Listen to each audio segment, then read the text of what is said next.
मगर जो डेटा आज तेलंगाना सरकार के हाथ में आ गया है उसका देश में कोई मुकाबला नहीं है।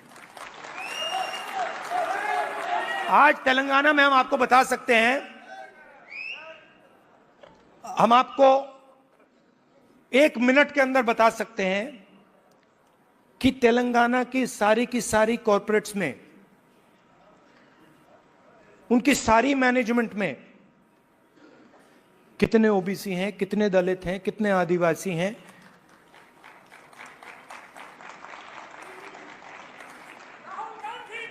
हम आपको बता सकते हैं, मैं आपको बता सकता हूं कि अगर आप तेलंगाना में कॉर्पोरेट्स के अंदर यह सवाल पूछें, कितने ओबीसी हैं, मैनेजमेंट में कितने हैं, ओबीसी मालिक कितने हैं, दलित मालिक कितने हैं, लाखों करोड़ रुपए की सैलरी मिलती है उनको।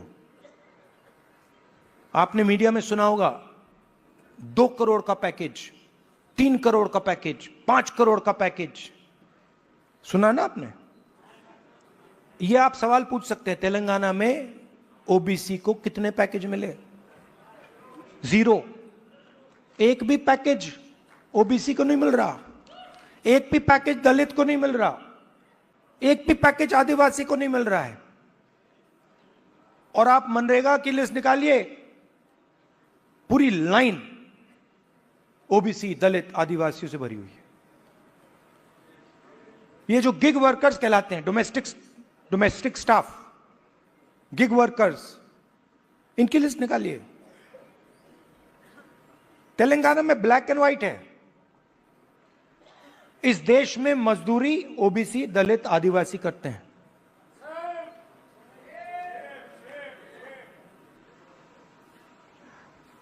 बघेल जी ने बहुत अच्छी बात बोली, उत्पादक शक्ति। मतलब देश को चलाता कौन है? देश को, उसकी, किसी भी देश को उसकी उत्पादक शक्ति चलाती है।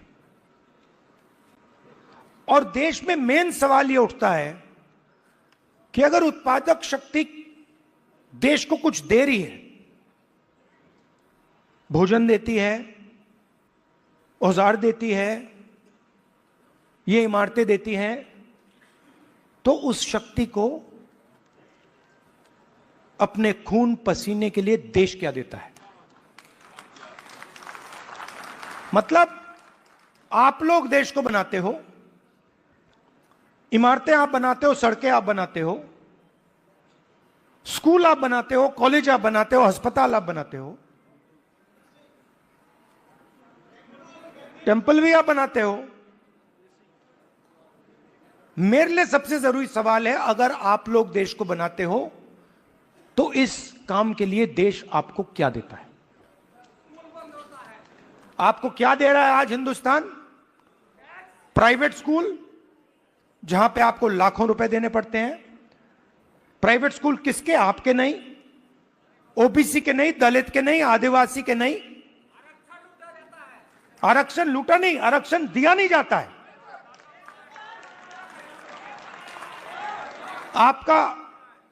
आपके जो ऑफिसर्स हैं आइडियलिज्म के साथ अंदर आते हैं, भर्ती होती है,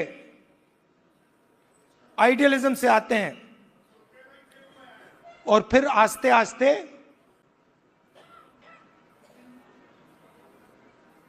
कट दिया जाते हैं। ACR, annual confidential report, OBC, Dalit, Adivasi अफसरों को हत्या करने का तरीका। रिजर्वेशन आपको दी गई है, मगर फाइनेंशियल मिनिस्ट्रीज को देखिए, डिफेंस मिनिस्ट्री, फाइनेंस मिनिस्ट्री, बड़ी बड़ी मिनिस्ट्रीज को देखिए,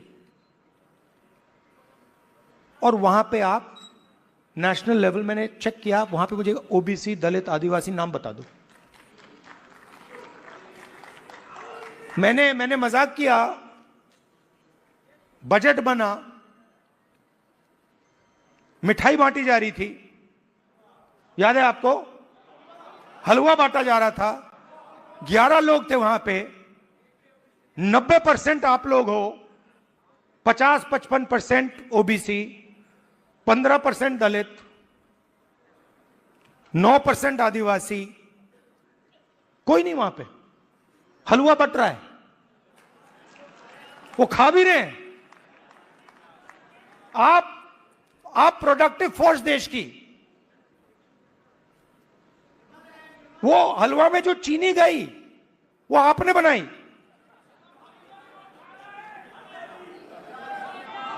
वो सब आप कर रहे हो, हलवा आप बना रहे हो और खा हो रहे हैं। तो अब मैं ये नहीं कह रहा हूं कि उनको हलवा नहीं खाना चाहिए, उनको भी खाना चाहिए, मगर भैया आपको भी थोड़ा मिलना चाहिए ना।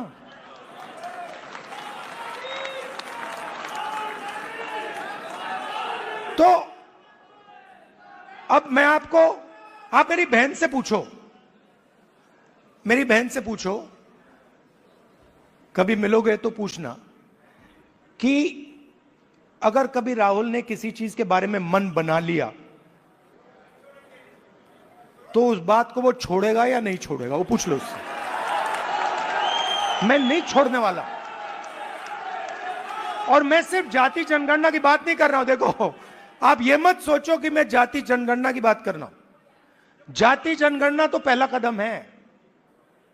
मैं जो आप कि जो बघेल जी ने उत्पादक शक्ति की बात की, मेरा लक्ष्य है कि उस उत्पादक शक्ति को हिंदुस्तान में रिस्पेक्ट और हिस्सेदारी मिले।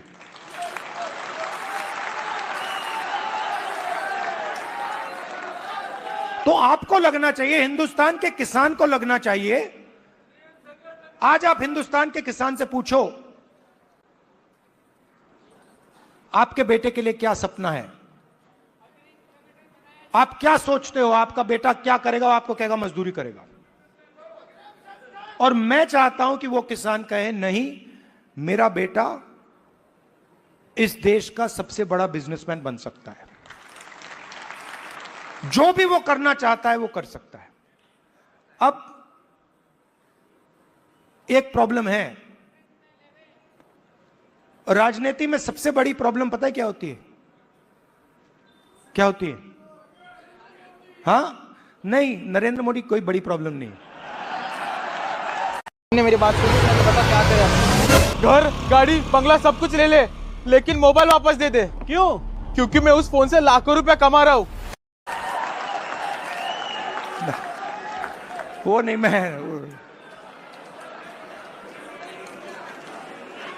मैं आपको बता रहा हूं, ये आपने अपने सिर पे चढ़ा रखा है, कोई प्रॉब्लम नहीं। ये जो मीडिया वाले हैं इन्होंने बना रखा है, इसका गुब्बारा बनाया, कोई प्रॉब्लम नहीं।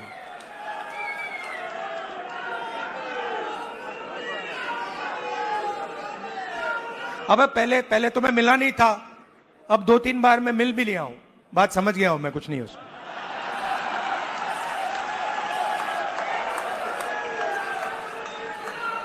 शो, पूरा शो है, दम नहीं है, बता रहा हूं।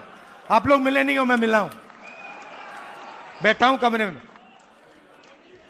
तो मेरा कहना है कि सबसे बड़ी प्रॉब्लम होती है राजनीति में, जो व्यक्ति अपनी शक्ति को ही नहीं समझता है।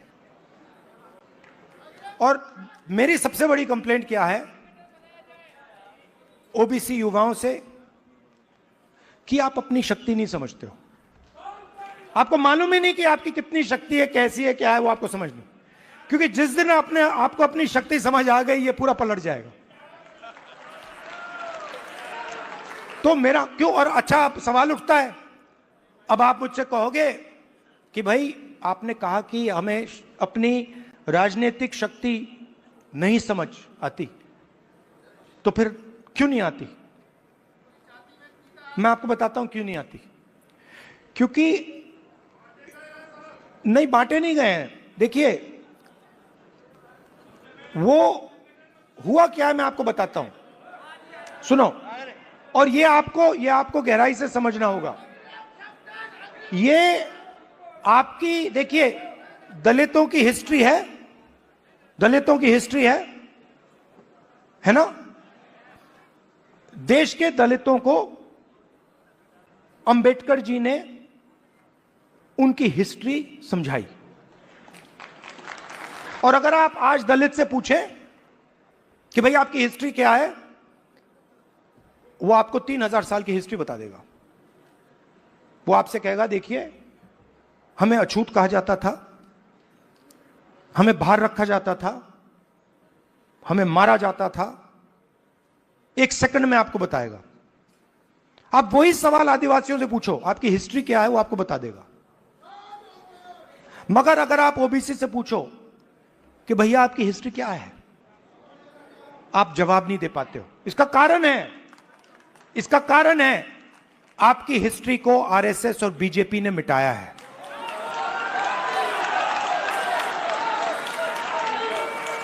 आपकी हिस्ट्री को, जो देश की उत्पादक शक्ति की हिस्ट्री है,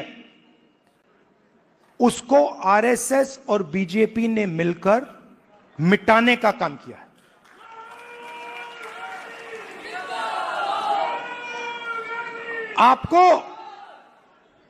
आप स्कूल पढ़े हो ना हिंदुस्तान में? स्कूल पढ़े ना?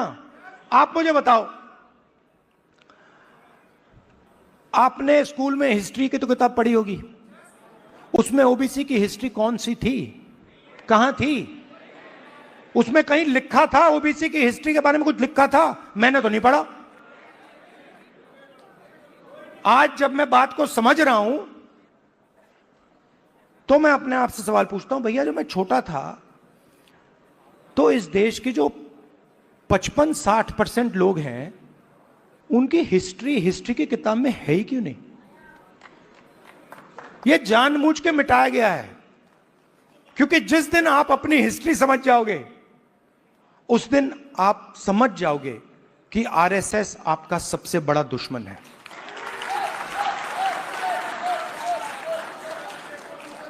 और आरएसएस ने आप पर आक्रमण किया है, और यह कोई नई बात नहीं है, यह हजारों साल से आक्रमण कर रहे हैं आप पे, मनुवादी वही। और यह हर लेवल पे होता है, हर लेवल पे होता है ये।